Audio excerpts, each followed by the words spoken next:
ठूस लिया। आज धुंधकारी तड़प तड़प करके मृत्यु को प्राप्त हो गया, प्रेत योनि में पहुंच गया है। और ये प्रेत योनि इतनी भयानक योनि होती है, बड़ा कष्टमय जीवन होता है कि ना कुछ खाने के लिए मिलता है, ना कुछ पीने के लिए मिलता, ना बैठ सकता है, ना सो सकता है। इतना कष्टमय जीवन होता है प्रेत योनि। इधर गौकर्ण जी महाराज गया में गए, उनको मालूम हुआ कि मेरे भाई धुंधकारी की मृत्यु हो गई है, तो गया में जाकर के आज धुंधकारी का पिंडदान किया है। और ऐसा बताते हैं कि जिनका पिंडदान गया में जाकर के हो जाता है उनकी मुक्ति हो जाती है, लेकिन धुंधकारी की मुक्ति नहीं होती। और जब गौकर्ण जी महाराज कुछ समय के बाद अपने नगर में आए, अपनी कुटिया में प्रवेश किया, आसन लगाया, और जैसे ही भजन करने के लिए बैठना चाहते हैं, वहां पर तरह तरह की आवाजें आ गई। गौकर्ण जी महाराज कहने लगे कि मैं यहाँ भगवान का भजन करने के लिए एकांत में बैठा हूँ, और आप कौन हो जो मुझे आप भगवान का भजन नहीं करने दे रहे। तो सामने छाया से दिखाई पड़ी।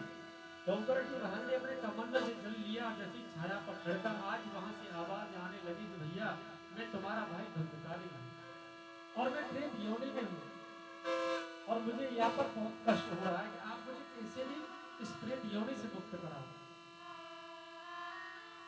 गौकर्ण जी महाराज ने कहा कि धुंधकारी अभी आप अपने स्थान पर जाओ और मैं तुम्हारी मुक्ति का कोई ना कोई उपाय जरूर करूंगा। आज धुंधकारी वहां से चला गया। गौकर्ण जी महाराज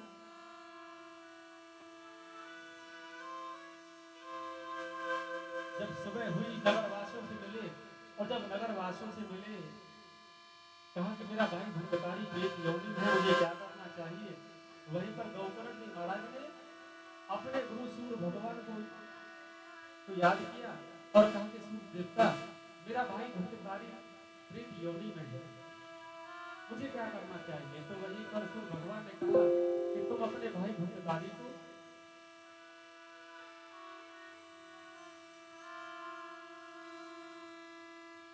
भागवत से बल करा, क्योंकि श्रीमद् भागवत वार्ता प्रेत पीड़ा राम, श्री भागवत की जो कथा है प्रेत पीड़ा का विनाश कर देती है।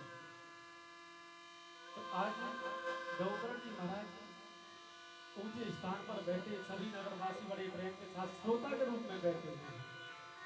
गौकर्ण जी महाराज ने कहा कि आप अपने भाई धुंधकारी से कहा कि आप भी कोई स्थान ग्रहण करो और भगवान की सुंदर कथाओं को श्रवण करो। लेकिन जो हवा के झोंके हैं वो धुंधकारी को एक स्थान पर बैठ के कथा को नहीं सुनने दे रहे। तो गौकर्ण धुंधकारी ने कहा भैया भगवान की कथा तो बड़ी सुंदर है, लेकिन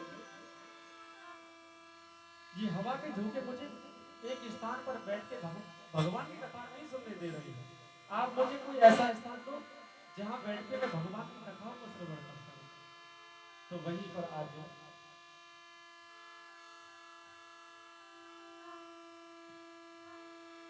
गौकर्ण जी महाराज ने 7 गांठ का बांस मंगाया और कहा कि भैया धुंधकारी आप इस 7 गांठ के बांस में प्रवेश कर गया, और धुंधकारी उसी 7 गांठ के बांस में प्रवेश कर गया। बोलना पड़ेगा राधे राधे। और जैसे ही कथा आरंभ हुई, बड़े प्रेम के साथ धुंधकारी आज भगवान की कथाओं को श्रवण कर रहा है, गदगद हो रहा है। और जब प्रथम दिवस की कथा का विश्राम हुआ तो उस बांस की प्रथम ग्रंथि फटी, और जैसी प्रथम ग्रंथि फटी है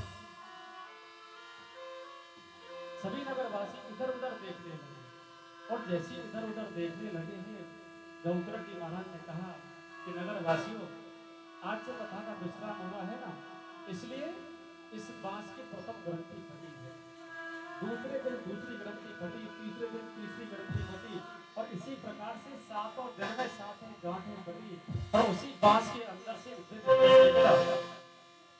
बड़ा सुंदर स्वरूप है। वैकुंठ से विमान धुंधकारी को लेने के लिए आया। धुंधकारी ने गौकर्ण जी को प्रणाम किया। जैसे विमान में बैठा धुंधकारी चाहता है, वहीं पर गौकर्ण जी महाराज ने कहा कि भगवान के पार्षदों में आपसे कुछ पूछना चाहता हूँ, और पूछना ये चाहता हूँ कि कथा सभी नगरवासियों ने सुनी, विमान एक क्यों आया, इन सबके लिए विमान क्यों नहीं आया। तो भगवान के पास आए कहने लगे कि कथा सुनने में भीड़ है। कथा तो केवल एक धुंधकारी ने सुनी थी, क्योंकि उसे प्रेत पीड़ा का कष्ट सहन नहीं हो रहा था। और जितने भी यहाँ श्रोता बैठे हुए थे ना, वो शरीर से भले ही कथा पांडाल में बैठ जाए, लेकिन मन तो बड़ा चंचल होता है। मन कहीं भी जा सकता है, शरीर भले ही कथा पांडाल में रहे, लेकिन मन चलता रहता है। आज धुंधकारी विमान में बैठा और भगवान का कीर्तन करते हुए वैकुंठ के लिए गया। धुंधकारी गौकर्ण जी महाराज ने सावन के महीने में फिर दोबारा से कथा का अनुष्ठान रखा और सभी नगर वासियों ने बड़े प्रेम के साथ कथा को श्रवण किया।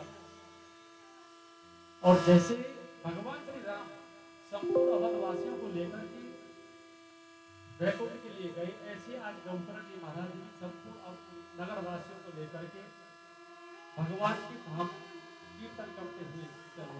बोलना पड़ेगा राधे राधे।